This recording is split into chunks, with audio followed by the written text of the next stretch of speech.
Welcome, everyone. It is promptly 10 o'clock, so to be courteous of your time as well as others, we're going to go ahead and get started right away.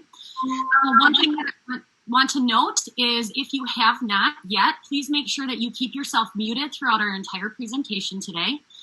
This is a larger chat, so we also recommend you turning your camera off at this point. It helps with the bandwidth and streaming as well. So I just want to introduce myself. My name is Sarah Fighter, and we welcome you to the Technology Department's presentation of Securely Classroom. With that being said, I also want to let you know that I am a technology coach for Cooper, Lincoln Erdman, Pigeon River, all of Etude, elementary, middle, and high, as well as Farnsworth and South High. And I'm going to turn the presentation over to Julia so she can introduce herself. Hi everyone, I'm Julia Leeson. I'm also an instructional technology coach. The buildings I service are the ELC, James Madison, Cleveland Elementary, Longfellow Elementary, Urban Middle School, Warner Middle School and High School, Central High School, and also Change Academy. Go ahead, Jenny. Hi, I'm Jenny Zaleski. I am the third of the technology coaches, and I work with North, Horace Mann, Jackson, Jefferson, Grant, Sheridan, and Wilson. So if you have any questions after this presentation, please feel free to reach out to any of us. We are always more than willing to help out. Julia, could you head to the next slide, please? Okay, so our emails are listed there as well. We noticed in the chat that there was a question that had popped up asking if this video would be recorded. Yes, it will be. We're going to be posting it on our new technology website, which we'll show you kind of at the end of the presentation as well. We will also be sending it out via Workplace, and Mike Jaber will be sending out an email after this video presentation as well. So moving on to the next slide, why are we doing this change? Why did the district decide to change to something called Securely? One of the reasons is that this is a full package for Chromebook use. It also will monitor web filters and a 24-hour monitoring system at just the middle school and high school level. Now, I do want to be clear that this does not include the iPads. So if you are a kindergarten or first grade teacher, Securely is not monitoring those devices, Chromebooks only. So what is Securely exactly? It allows us to monitor Chromebook usage similar to GoGuardian teachers. So if you were a GoGuardian user and you loved it, Securely is very, very similar to the same kind of platform, except it allows us to do more. So the differences between Securely and GoGuardian, because all teachers always want to start with what's going to be the change. One of the things that's different is how we enroll students. If you are a Google Classroom user, you can sync with your Google Classroom. Just make sure, though, that if you already had a Google Classroom from years prior, that you go ahead and archive that class. It might take a day for Securely to sync, so keep that in mind. If you go through and you archive, it doesn't automatically sync that. If you are not a Google Classroom user, you will have to manually enroll students using a CSV file, and we'll be going through that some more shortly. One of the things that Securely doesn't do is have different schedules for days. So when we're back in session as we normally would face-to-face with students and we have our Wednesdays early release, we're not allowed to have that day end at 2 o'clock and have your Monday, Tuesday, Thursday, Friday end at 3 o'clock. It is also not possible with the Securely feature to have a tab automatically open at the start of your class. That will have to be manually done as well. So the things that are similar between Securely and GoGuardian. You can still screen lock, even site lock students. You can do that individually, or you can do that your whole class. The chat feature is still an option between the teacher and the student. Teacher monitoring view, you can have that list view or a grid view. You can allow custom block lists as well. You can close student tabs and have a limit on how many tabs are open. You can also manually push those URLs to the device during class time. The history is similar as well, where you can save a screenshot of student screens for proof that maybe they were doing something or maybe not doing something, along with that history reports as well.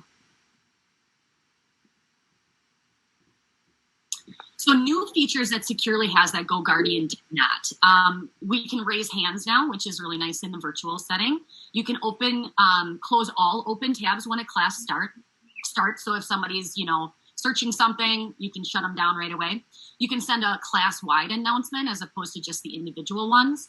Teacher notifications if a student is in another class as well. So if you forgot to bump them out of a class, it'll give you a notification to do that. And then you can pin a specific student to the top. So we all have those students that you maybe want to keep a closer eye on. You can pin that student right up to the top so that you have an easy way of glancing and seeing what that student is working on.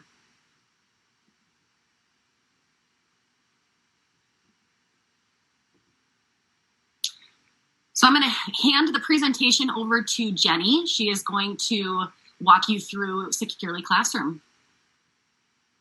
So the next section of the presentation today is going to be going over kind of the how-tos of using Securely Classroom, setting up your class, and then running an active session. So we've broken it down. We're going to start looking at some of the before steps. So how do you create your classes and add your students? As Sarah mentioned, there are two different methods, and the video will go through both of the we'll really focus on the manual upload, but it will show you both. And then we'll go through some other settings and how you can set that automatic schedule, create your block lists and your web links before you start an active session so that you can use that. So Julia is going to start the video that kind of walks you through everything for the before.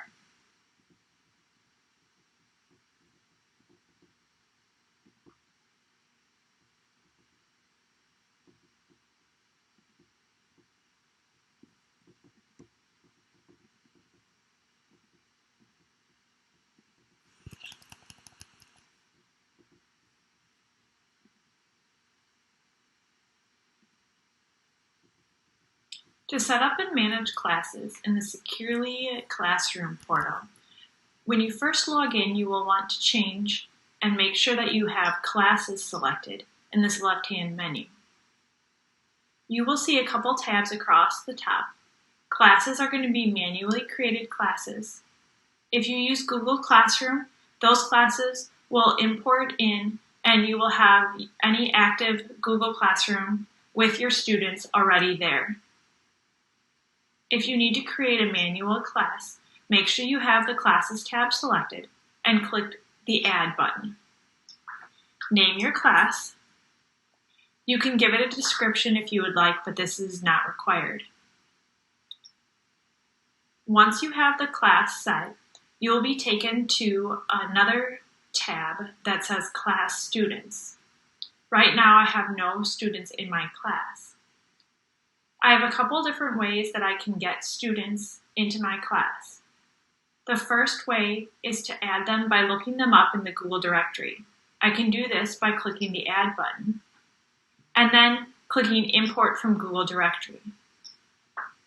I can type the name of my student and then hit the Return or Enter key.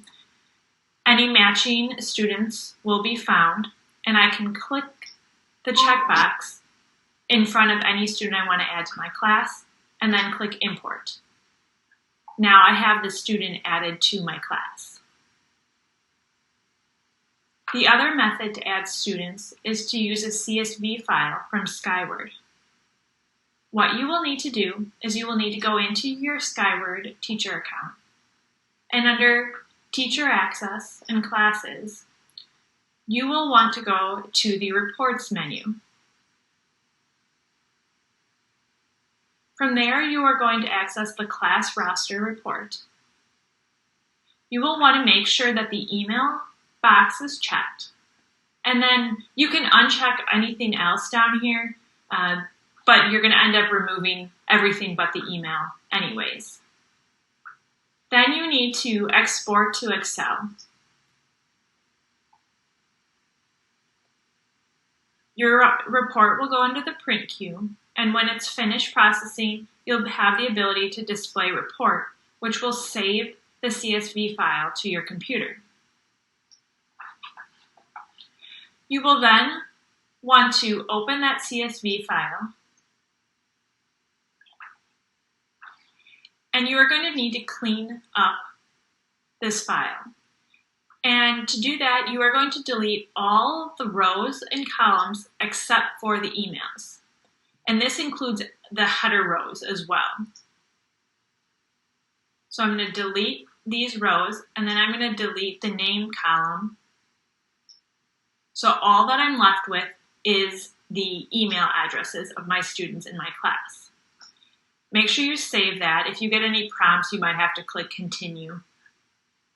Once that CSV file has been saved, you can go back to Securely.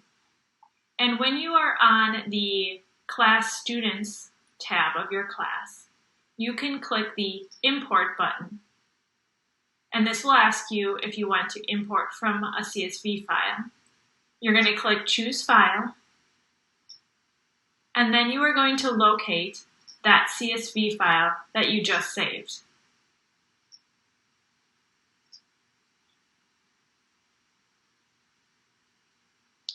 Once you've attached the file, there's an import button at the bottom here, and then it will ask you if you want to import these users. Just click yes to continue. And then any students will be added to your class, and it will find their first and last names based on the email address in the Google directory.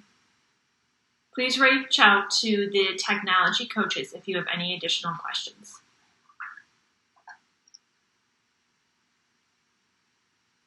To create a schedule that will automatically start a class in Securely Classroom, you will want to log into the website and then go to the Classes tab. You will see a list of all of your classes either in the Classes tab across the top if it was a manually created class, or under Google Classroom classes if it was imported from Google Classroom. Select whatever class you would like to schedule, and it will open up a Class Details tab.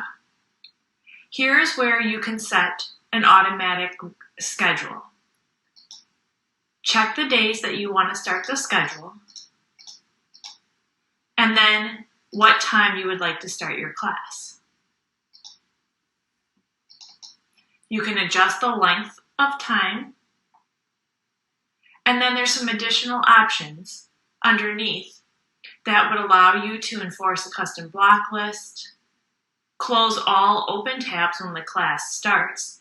So this would mean that if the students were going on other websites, when your class starts at 8 a.m., it would close all of those tabs. And then other options include playing a chat alert on the student device if there's a chat message, and the ability to allow students to raise their hand virtually through the Securely platform. And then the last option is how many tabs the students can have open at one time. You'll just want to be mindful if you set this to, one, for instance, that sometimes when they're on a website such as PowerSchool or another like Google site or Classroom even, it will open up a second tab when you click on a link within one of those platforms, and then you would want to make sure that it wasn't blocking them if you just had it set at one. So just a caution there. Once you have your schedule set or any additional class options, you can go ahead and save those changes, and they will be applied. Now you'll notice that in your class list at the end here, there's now a plus button under Scheduled to tell me that this class is scheduled to start automatically. I can always click that class and go in and adjust that schedule as needed. In addition to websites that are blocked by default within the district, you can create a custom block list for additional sites that you do not want your students to access. To do this, make sure you're clicked on Web Links and then the Custom Block List tab. From here, you can click the Add button and either type in or copy and paste the URL for the site that you want to block within your own Securely Classroom classes. Note that if I just type in youtube.com, it is going to block all of YouTube, including any academic videos that the students might need to get at. So you will want to be careful with just using a generic overall URL. If you need to remove a site from the block list, just click the little checkbox in front of the name and then click delete. Instead of typing in all of YouTube, I could copy and paste a specific video that I did not want them to watch.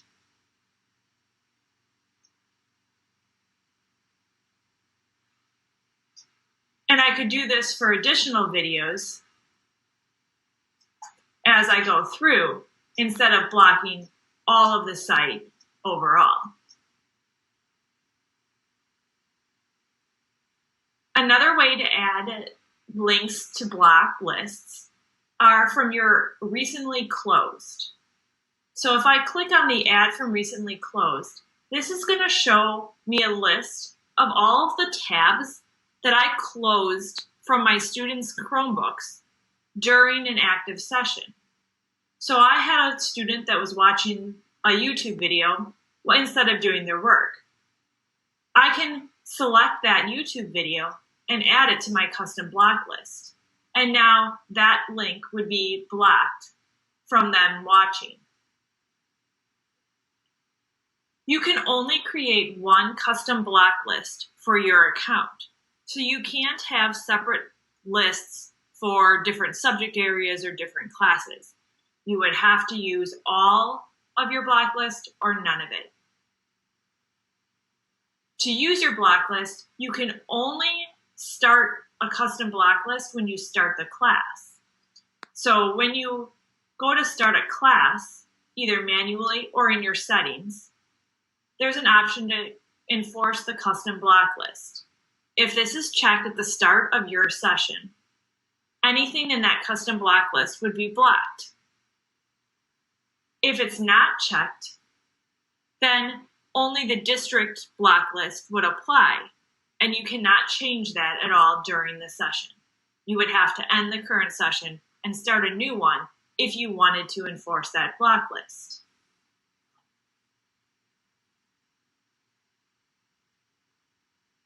You have the ability to create web links that can be used in Securely Classroom to open specific sites on a student's device or to lock them within a specific site during an active session.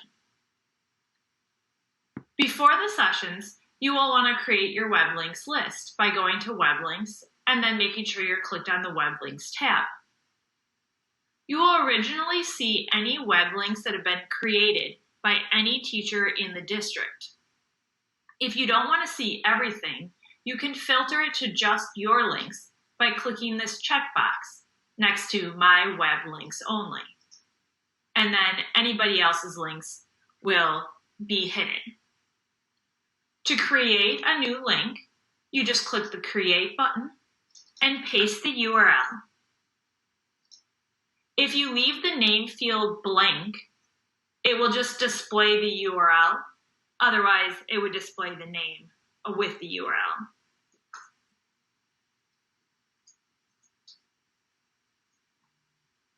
Giving it a name will help you identify the web link when you're trying to use it in a later session. You can repeat this process for additional links.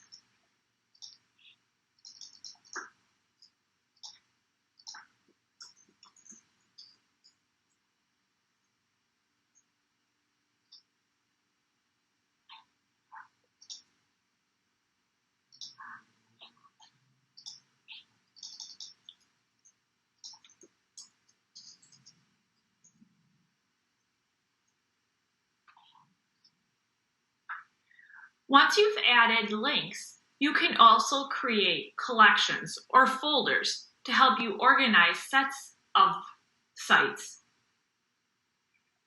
Before you create a collection, you're going to click on the checkboxes for the sites that you want to include in that collection, and then click the Create Collection.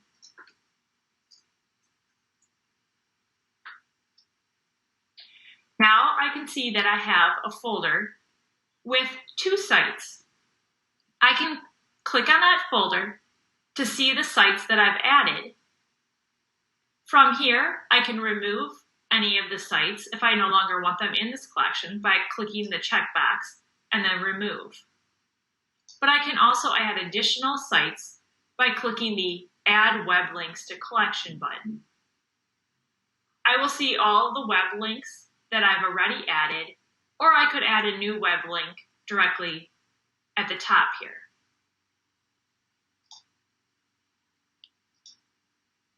Now that additional site has been added to my collection, I can return to my web links list by clicking this web links to go back. I now have my individual sites as well as that folder when I update now has the 3 sites because I added the 3rd one to it. When you're in an active session, you can either assign specific sites or you can use the folder to push out multiple sites at one time.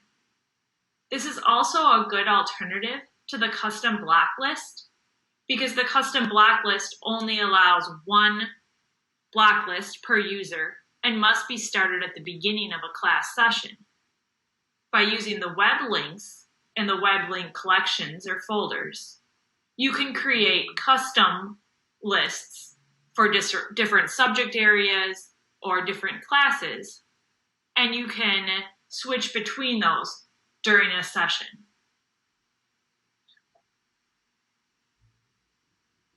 Okay, let me get out of this. We saw some questions come through. Hopefully that some of your questions got answered, but if not, we will be answering all the questions at the very end. So those were some things about how you can set up securely Classroom before your students are there for you. The next video we are going to watch is the during a class. So when you have students in front of you, how are you going to be using Securely Classroom to manage? We will be talking about some of the same things that Jenny mentioned, like how to apply a custom block list or how to push out URLs, but I'm going to show you some of those features in this next video.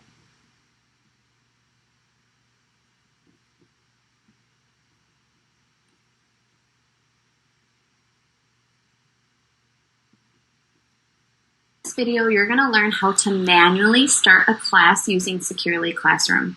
This is different than if you were to set a schedule for your Securely Classroom. If you are not already logged in, you are going to want to go to securely.com/classroom, hover over the login option, and then select Device Console. Once you log in, you'll be taken to a screen that looks like this, and you'll notice that you have the ability to manually start a class. Again, this is if you do not have a schedule set up in Securely Classroom. All of your classes are going to be listed in this drop-down menu. Your Google Classroom classes are automatically synced, so you will see all of those classes that are active. Remember, if you have some old classes in Google Classroom, please make sure you go into your Google Classroom app and archive those classes so that they are no longer visible in Securely Classroom. It will take about a day for them to disappear once you archive. If you have any manually added classes, those will also appear in this list. So I would like you to select the class that you would like to start manually. And then you'll notice that all of my students are listed below. And you can choose if you would like to deselect absent students. So for example, maybe I know that these 2 students are not present today, so I do not want to monitor their device. I can uncheck them before I start the class. Once I have all my students selected that I would like, I can again start the class. And then you have some options for your class. You have the ability to adjust the length of the class. It will automatically populate to 60 minutes, but if your class is longer than that, you can adjust how long your class will run. In addition, it also gives you the end time, so what time your class would end, but you could adjust it there as well. And then you'll notice the minutes are also manually adjusted. You have the ability to choose whether or not you want to enforce your custom block list for this class. Again, you can select it or deselect it if you do not want that custom block list enabled. You have the ability to close all open tabs when the class starts. This is great if you have students who are coming from a different class and maybe they still have some tabs open. You have the ability to turn that on, and it does count down for the students how long it will say your tabs are about to close, and it counts it down for them. You also have the ability to limit the tabs for your students. It is normally set to unlimited, but you can adjust that. And then you also can have students initiate a raise hand feature or teacher chat. So those are these two options that you can again toggle on and off. And then the last one is playing alert sound on a student device. So if you send them an alert or a chat, you can have that happen on each student's individual Chromebook. When you adjust these settings, it will remember the last settings that you had.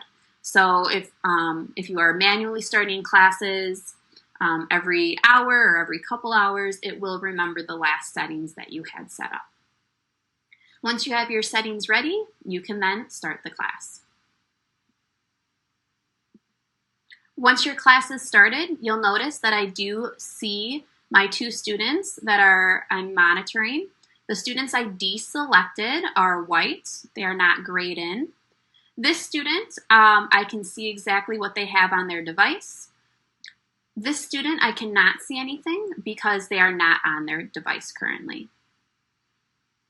So that is how to start a class manually in Securely Classroom. Once you have a class started, you have some features that you can use to help monitor your students' devices using Securely Classroom. The first thing you'll notice is I have all of my students listed. The students who are white are students that I excluded before I started the class. Those are students that are not present today. The grayed out student is a student that is in my class but is not on their device, so I cannot see what they are doing on their device. This student, you'll notice I have access to see their entire screen. There are two different view methods. You have this tiled view, which again allows you to see the current page. And as the student switches to a different page, you'll notice it also updates on your device. You also have the list view, and you can change view up here in the right-hand corner. And when you click on this list view, then you are able to see all of the tabs that the student has opened. So unlike our grid view, where I'm looking at only the main tab that the student is viewing, in list view, I have the ability to see all three tabs that the student currently has opened. When you are on the list view, you'll notice you also have the ability to close tabs on the student. So if I don't want them to have this tab open, I can hit the trash can and it will close that tab for the student. Then you'll notice that the new tab is then open. Along the top, you have the ability to add an additional 5 minutes to the class if you would like, if your class is running long. And then we have 5 settings right here, which would be settings that would affect the entire class, so every student on your class. The first one is a screen lock. When we do the screen lock, you can select it and say yes. You'll notice that you have the ability to put in your own message that the students will receive once the screen lock takes effect, or you can keep the pre-populated one that Securely has for you. And then I'm going to hit screen lock. And again, you'll notice that the screen is locked, and there is a message for your student that says, your screen has been locked by your teacher. When you want to unlock student screens, you are going to be hitting the green release button. So when I click on that, it asks you if you want to release for all devices. You can select yes, and you'll notice that the device is now released. The second option you have is a site lock. When you do a site lock, you have the ability to pick what site the students are locked into for your class or for a portion of your class. So I can hit yes, and then it brings me to your web link list. Again, you're going to want to set up your web link sites ahead of time. You can manually type in a URL if you have not pre-planned it. So maybe I want to lock them in to a specific site. I can do that. Or I can select one of the pre-populated ones that either I created or someone else in the district created. It will automatically populate to see all of the web links from the district. But if you have ones created, you can check my web links only, and you'll notice it will get rid of all those extra ones. I recommend selecting my web links only so that you are only viewing the ones that you have set. So again, if you want to restrict them to more than one website, you're going to be using web links. If you want to restrict it to a single site, you can manually enter in that site here. At the bottom, before you do the site lock, you have the ability to close all other tabs. This is great, especially if you want to lock them into one site. And then it's also important to make sure you allow the entire site. So this would be in the situation if you wanted to have them work on a Google Doc, right? Or they're doing something in Math Seeds. You know, if there's any redirecting that takes place, you want to make sure that allow entire site is checked so that they don't get hung up when they click on something that takes them still within Math Seeds or still within Google, but you want to make sure that they can then navigate within that site. And then the last one is do not open other tabs. So those are some options that you have for site lock. The last two we have is push URL. So if you would like to send a URL to all of your students so that they don't have to manually type in that URL, you have the ability to do that. You can just paste or manually type in the URL that you would like them to do. So if I'm going to do google.com, I can then push that URL, and it will automatically open Google on my student device. And there it goes. So that that URL has been pushed to all of my students. The last option is the announce feature. This would again give an announcement to everybody in your class that is active. So I can click on the announce button. I would select yes, and then I can type in an announcement. When I hit announce, then you'll notice that on the student device, and it's hard to read here, but it gives the time, and it says the message, hello from your teacher. The student has to click the blue OK to go back to the site that they were currently on. So when I click OK, you'll notice that then it allows them back on that site. In addition to using these items to push out to your entire class, you do have the option to select multiple students to do something. So for example, if I wanted to make sure that both my students got an announcement, but I only wanted the 2 out of the 4 to get it, I can select them by clicking on them, and you'll notice there's now a green check, and then I can announce to those 2 specific students. And I can do the same thing with all my other features, whether it's screen lock, site lock, or pushing URLs. So those are just some of the features that you can use for the entire class. The next video will walk you through how to do individual features per student. In this video, you're going to learn about the settings that are specific to each student when you're in Securely Classroom. So again, here are my students that are listed. I have my 2 students who are currently being monitored. My 1 student, I can see their screen because they are currently on their device. And then I have this other student that I am monitoring, but their device is not on, it's not being used. When the student starts using that device, their screen will populate. The other two students I am not monitoring, which is why they are white, not grayed in. So if I want to monitor more closely this specific student, there are a couple of features that we can use. The first one is this pin feature. And this is a nice feature because in a classroom, you're going to have more than 4 students that you want to monitor at one time. And this pin feature will bring that student and keep them up at that top row. So regardless of their name, so currently you'll notice that it's organized alphabetically, but regardless of name, this student will always stay pinned to this top row. So if I were to have 30 students and there's a student, with last name S that I want to monitor more closely because they tend to get off task, I can pin them to the top of my screen. You'll notice you can also then choose to unpin them when you are done. We also have this chat feature. So as a teacher, you can always choose to chat with your students. There is also, again, that feature where you can turn on student-initiated chat. This would be the situation where I would be chatting with my one student. Again, you'll notice the 2 students that are currently in my class. The one student that is inactive is gray, whereas my student that is active on their device is green. And I can start typing my message.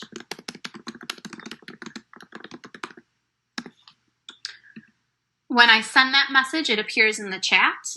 And the student has a little blue speech bubble that pops up on their screen. You can't see it on, oh, there it goes. There's that blue little bubble that will pop up on the student device. And then when they click on that, they have the ability to chat back with you. And then you receive those messages. So that is chatting with individual students. You also have this clock feature. This shows the history of the students. So for that class, so sites that they've been on for this one class. So you'll notice that they've been on this Google Sites for the past 2.5 minutes, and they've also been on YouTube for about a minute. You also, from this history menu, have the ability to look at any commands that they might have done on their device. You have access to any saved screens that you have done from the teacher's side. And then there is also that chat history that's available to you. The last one is this eye, and this is the device view. So I can click there, or I can actually click on the image itself. But when I click on device view, you'll notice I have a larger view of what my student is currently looking at. There's the website, and there you can actually see that the chat is pulled up on their screen currently as well. And when we are in device view, you have some options to do specific things for the student. So in the previous video, we were able to do things to the entire class, right? Screen lock, push URLs, announcements, etc. But you also have that ability to be able to do it for one single student in this device view. So again, I do have the screen lock, which would lock this one student's screen. They are no longer allowed to browse while it's in screen lock. You'll also notice that the release is then there, so I can release this student. Also on this view, you have the ability to push a URL to one specific student. So when I click on push URL, it looks the same as it looks when you're pushing the URL to the entire class. You can push a single site, and it will save the most recent site that you have pushed out to your students. So maybe your one student accidentally closed it, and they asked if you can share it with them again. It's very easy to share it with them again. And you also have your web links. Remember, web links are something that you create ahead of time, whether it's one website that you want to have linked or maybe a collection of links. So for example, if you had a reading folder and inside that folder you had 3 websites that you wanted your students to have access to, you could select that folder and it would push out all of those web links to the student devices. You'll notice I don't have any web links, but you can also have district web links if you choose to uncheck that. So I'm going to push that URL. Oh, sorry. I'm going to push that. And then you'll notice that it does open that website for my student. We have our site lock, which is again the same as what you would use with your entire class. So I can lock them into one site, or I can choose to restrict my students to a set of sites. Again, if you have that reading folder and you only want them to be able to access Epic, Mayan, and maybe Google Docs, you could create that folder and then restrict them to those sites. And again, the same options. You can force close all the other tabs. And again, if you're using one of those sites with redirects, it's going to be very important that you want to allow the entire site, so that if a student does click on a different book in Epic, or goes to a different location in Mayan, they have the ability to do so. You can also do an announcement for just one student. So you can send one announcement to that one, and it would appear on just their screen. Again, very similar to the whole class, the student has to read it and click OK before they're allowed to do anything else. Also in this view, you have the ability to, again, access the chat if you would like. Here's where you can access history. So you can see the history for today. And again, it brings you to that same location where it has command history, save screens, and chat. Here's where you have the ability to save the screen. So let's say my student is on YouTube and they've had multiple warnings that they should not be on YouTube. I have the ability to save that screen. All you do is you get notified at the top the screen was successfully saved. And then if I were to go back into history and click on the saved screens, there's that screenshot with the date and the timestamp. You also have the ability to print what is being shown on their screen. Below, you'll notice that there is a list of all the open tabs that the student has. So I can choose to close a tab by hitting the trash can in this view. You'll also remember, so if I hit back, that when I am in my list view, so again, currently I'm in grid view, but if I were to go to list view, I also have the ability to close tabs this way as well. So maybe I also want to close this one, and I can close this tab. So those are some features that you have for individual students on Securely Classroom.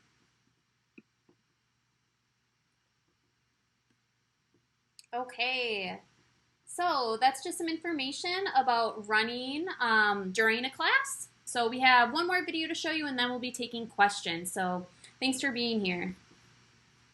Oh, before we move on to the next video, there is a new feature in Securely Classroom that is different than GoGuardian.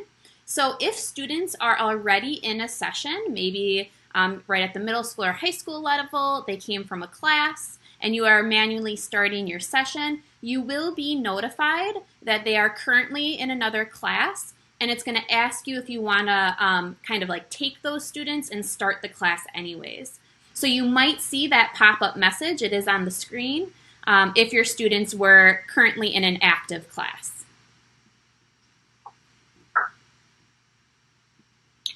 Okay, then our last little section is viewing the session history kind of after the class.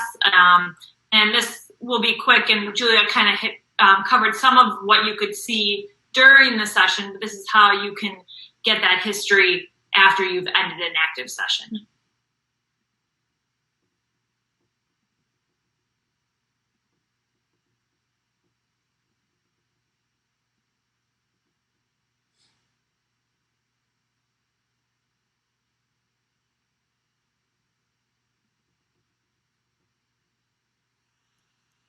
After you've completed an active session with Securely Classroom, you can go back in and see a history and summary of what your students were doing during that class period.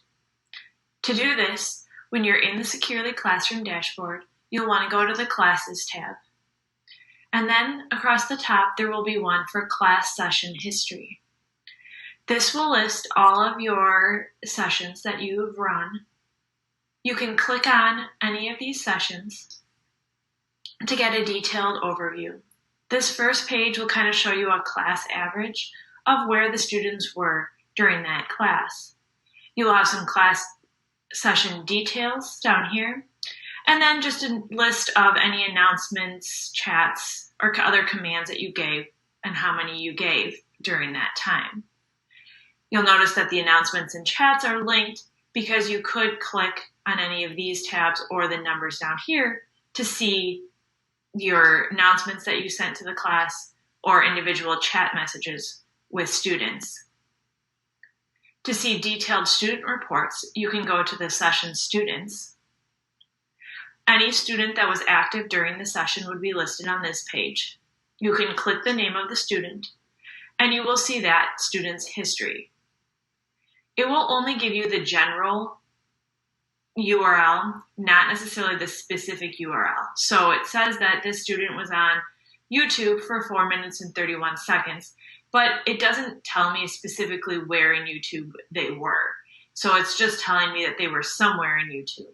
Same thing with, ReadWorks and Google.com. They were at a specific article, but I don't see that as part of the history. Other things I can see for a specific student include any commands that I sent the student. So in this case, in this session, I locked the student's screen, and then I released it so they could continue working. And I also pushed out a URL link to open up on their device. If you took any screenshots of a student's screen during the session, those would appear in the saved screens. You can click on the image to see a larger view of that image. And then if you needed to, you could always right-click and save it if you needed to send that to a parent for documentation or anything like that. And then the last tab for an individual student's history is the chat history. And again, this would be the individual chat conversation that you had with that student during this class period. If you go to those announcements or chats features, again, these would just list all of the students, and you would click on that student's name and be taken right back to that individual student's chat history. You can return to the class session history and look at a previous or other session and go through as well there.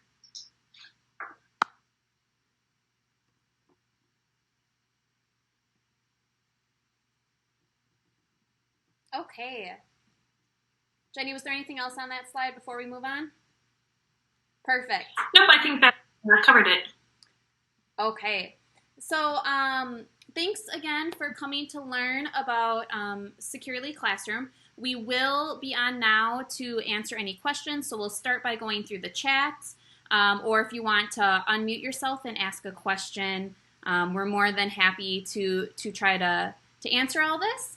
On this slide presentation, which you will all have access to afterwards, you will notice that there were some links embedded. So on the very first screen, that's where you can go in and play with Securely. Again, use the login with Google option.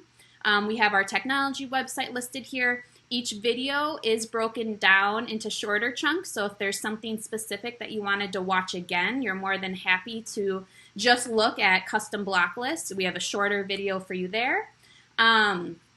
We also have some FAQs available provided from Securely, and there is a video for students that was linked in the presentation. If you want to enable student hand raise or chat, there's a video for students so they know how to use that. But now at this time, we'll start taking questions. So as we go through the questions, I know somebody had asked about written directions for that CSV import process, and that is linked in the presentation on that slide. I do have the written directions along with the video. There was several questions on kind of the block list and the web links. So somebody had asked, is the block list basically the Securely version of Google GoGuardian scenes? Yes, to a point, but again, with scenes, you could create multiple scenes and you could apply different scenes. With the blacklist, it's just one list for your entire account. So that's where you probably would be wanting to use more of those web links and create a collection or a folder of web links and use that site lock with those web links to replace your GoGuardian scenes. There were some questions too about clarifying what GoGuardian was. If you weren't a GoGuardian user in the past, GoGuardian is an optional opportunity for teachers to view students' history on their Chromebooks and maybe keep them on task. So some teachers who have 30 kids in their class, it's really difficult to sit at the back of the classroom and watch their screens and see what they're doing, because lots of teachers like to be in the front of the classroom.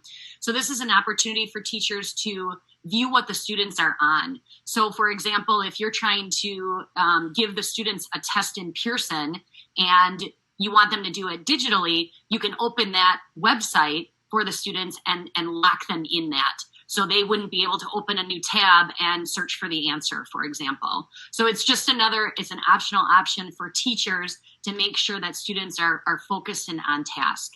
Another question had come up about whether or not this can be used outside of our district Wi-Fi. And the answer to that is yes.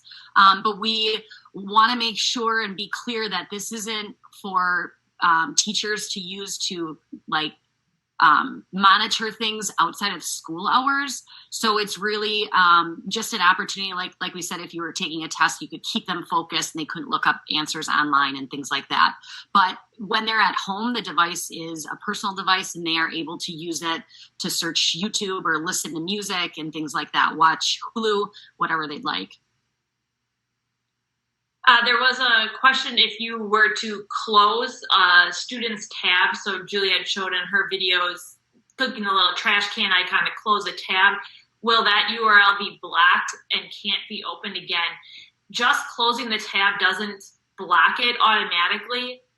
You would have to go in and either add it to a blacklist, or if you were using the web links and locking them in, just something else. But just closing the tab doesn't automatically block that URL.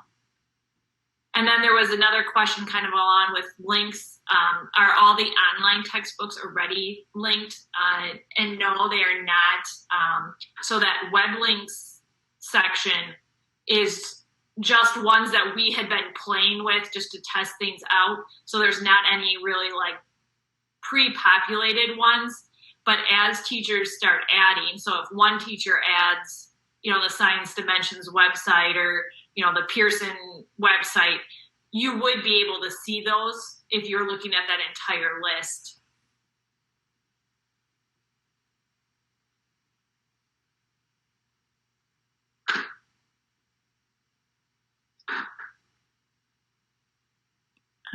If I added or removed something from the custom blacklist during a class, would it update immediately or would I have to stop and restart the class?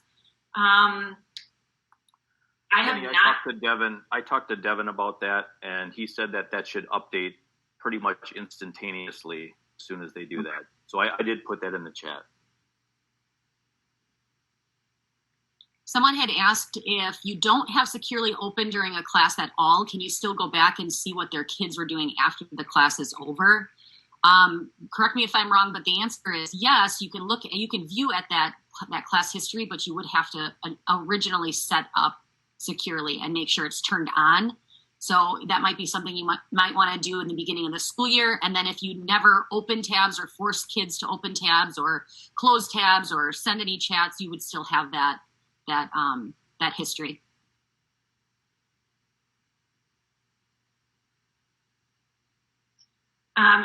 This does not give you the ability to access the student's Chromebook directory or directly. So you can't be clicking on things.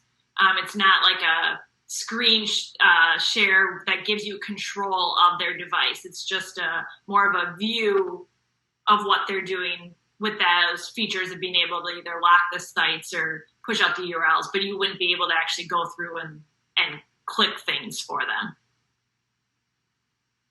I wanted to just address Michelle's question. Were there other reasons why GoGuardian was replaced? And one of the main reasons, we paid $37,000 a year for GoGuardian. And when we looked into filtering solutions, Securely had a complete package, and they threw in Classroom for free. And so it was really a budgetary thing as well. We were getting not only a filter, but also a 24 module. We were getting other filtering tools, and plus they were throwing in Classroom. And so that was one of the big reasons. We wanted to make sure teachers had something. We didn't want to pull it away and not give you something to use, but it was kind of a no-brainer when budgets are so tight, and we were paying $37,000 a year for GoGuardian teachers. I hope that clarifies some of that for you.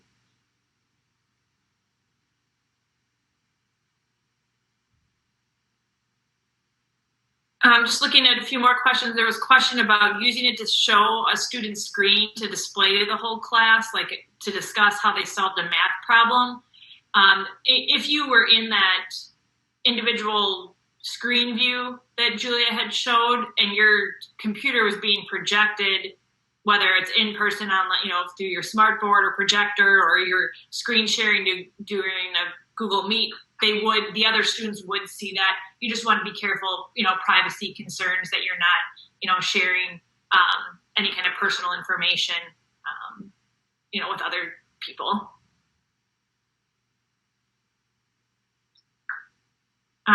There was a question on how classes will be set up in Skyward with the whole, cohorts and hybrids, and that's building kind of thing that your building secretaries are working through right now, depending on how the building is structuring their schedules and how they're grouping their students. So that would be something that you would need to talk to your building secretary about, on how those classes are getting set up. And then the last question I saw was on workarounds for not being able to have a different schedule for Wednesdays. Obviously, right now, that Wednesday, you shouldn't have to worry about it too much, because, at the middle and high school, you have all virtual on Wednesdays, and then the elementary is going the same time every day, so you don't have that early release on Wednesday. So to begin with, that shouldn't be too much of an issue. There was a comment that, would it be best to just not check Wednesday and then kind of manually start it on Wednesday, which would be a possibility, especially at the middle and high school level, when you have different classes and the students are rotating to different teachers, because you wouldn't want that overlap. And Julia showed you that little message that you might get if your students are in an active class.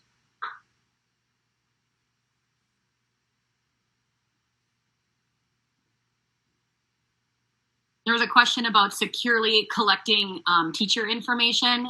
No, they do not collect any of our teacher information. And I don't know about student information. I don't think Securely is collecting any of that, but we have access to that history. And then Mike, there was a question on access to Securely now. Has that all been turned on? The only thing that we're utilizing right now in Securely is the filtering system. We've got some meetings next week. The full suite will be up and running hopefully by next Friday. So there were a lot of things that we had to import on the back end. And obviously with registration still going on right now, we needed that information to compile, because of the way that the hybrid is opening up, and different teachers possibly teaching different classes. We needed to have all that set up before we could actually import anything in. So look for a message from me next week letting you know that Securely is fully functional, and but we are working every day to try to get everything set up for the beginning of the school year. And you will log in, use the login with Google option. So there isn't any additional credentials that you'll need to type in. You'll just use that login with Google option.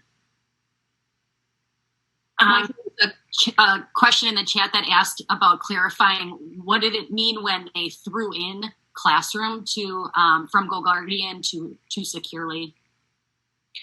So when you will need to have classes in Securely that have your students to start that active session. And there was those two options that to create your classes in Securely, either the manual option where you're uploading individual students or using that CSV, or if you already have a Google Classroom class set up, you can just pull or import that class into Securely, and you don't have to go through the entire process in Securely to add all those students. They would just be synced with your Google Classroom class.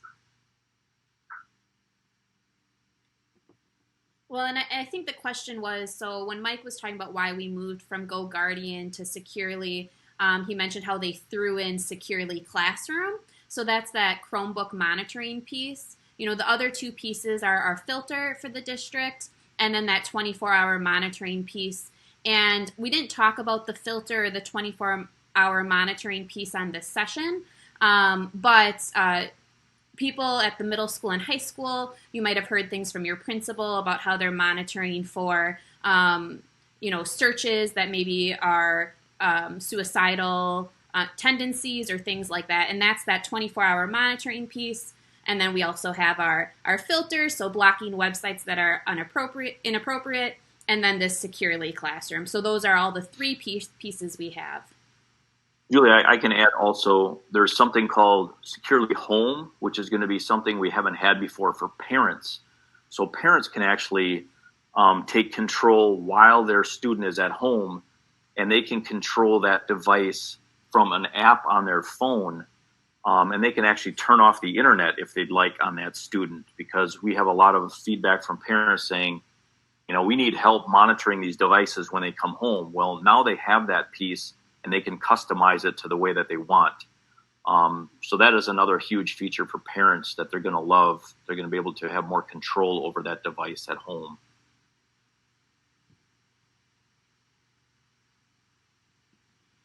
As far as the question for is the chat feature voice sensitive, I played around with the chat feature and I did not notice that. So I believe you would have to manually type in chats if you were going to have students or teachers do that. Now, that doesn't mean if they have some kind of assistive technology, like a voice to text.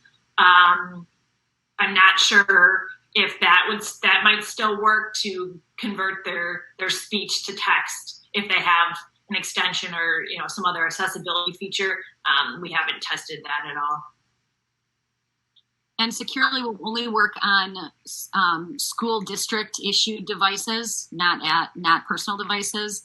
And Tony, your question about when we're face to face on Wednesdays, you can go back in and change your schedule at any time of what your hours are.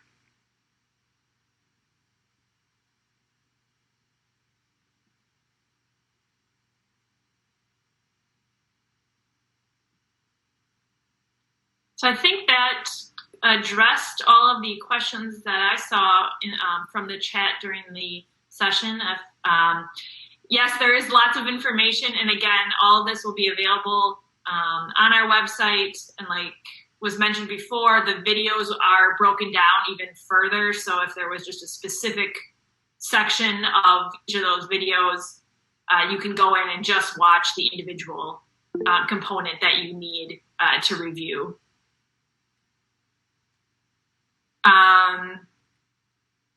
Google Classroom Sync will automatically be there. So if you have Google Classrooms in your Google Classroom account, you will see those in Securely, but you don't have to use them. That's just probably the easiest way if you're using Google Classroom and you have your students in a Google Classroom already. But you could ignore those Google Classrooms in Securely and manually create your own. If for some reason it's easier to manage that way, you need to have a different setup in Securely, you can just manually create classes and add the students.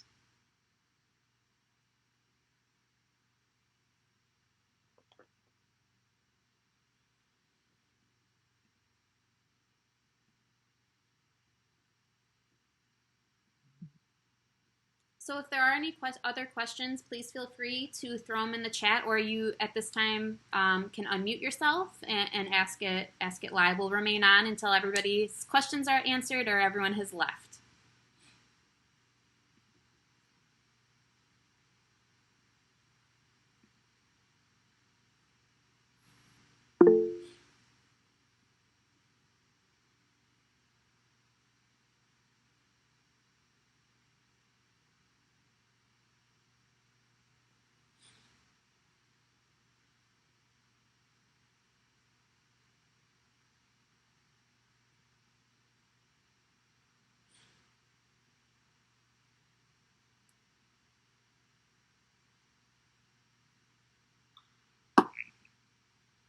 Andrea, yes, it will work outside of district Wi-Fi. You can look at it at home, but we're asking that you only look at students' history during school hours.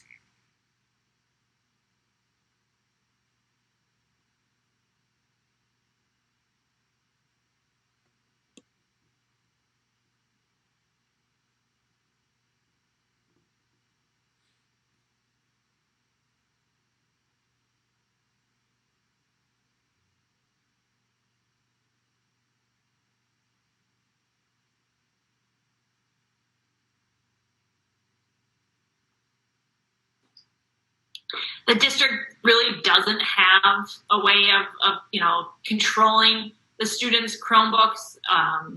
Drew, like you're asking about being able to click.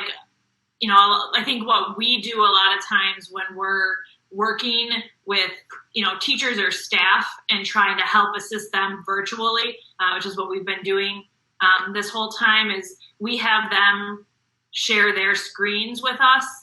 While we're on a Google Meet, they can present their screens in the Meet, and then we just kind of walk them through, okay, click here. But that's, I think, my best recommendation, unless one of the other ones have something else to add.